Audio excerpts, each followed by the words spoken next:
Okay then, before we strum along to the backing track, I just wanted to talk to you and discuss with you at length, shortly, some of the little techniques and little bits of flavouring I put into my strumming patterns. So we've already talked about the main pattern like that.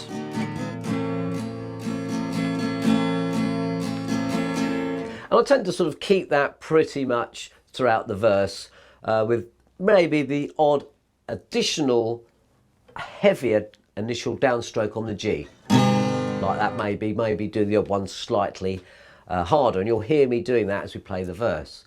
When I come to the actual chorus, what I like to do is put a little bit extra in at the end of each line of the chorus, so it might sound something like this.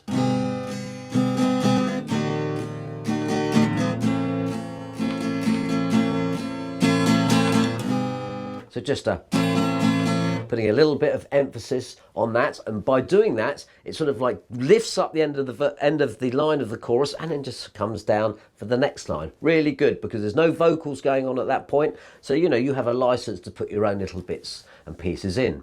And on the last line of the chorus, I might, instead of doing I might double it up. So we're playing G, D and C, and I might do something like this.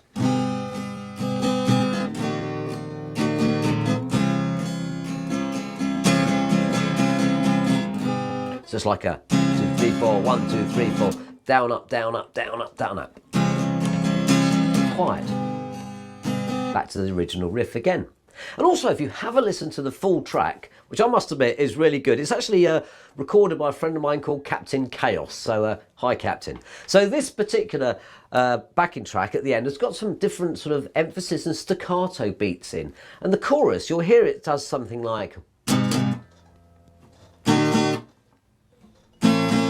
You can hear that. So instead of actually playing the whole rhythm pattern, you can just play along with that staccato piece and do one of two things. 2 downstrokes for each chord.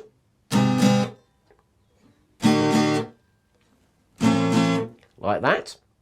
And what I tend to do is just rest my hands on the strings so the strings don't ring out after each one, because it's supposed to be very boop boop.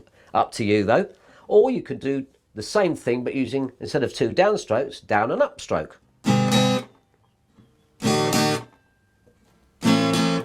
Like that. But because I've already showed you that other little flavour at the end of the chorus, you can actually, instead of doing staccato all the way through, you can actually put that extra strumming pattern in at the very end. So you may have this.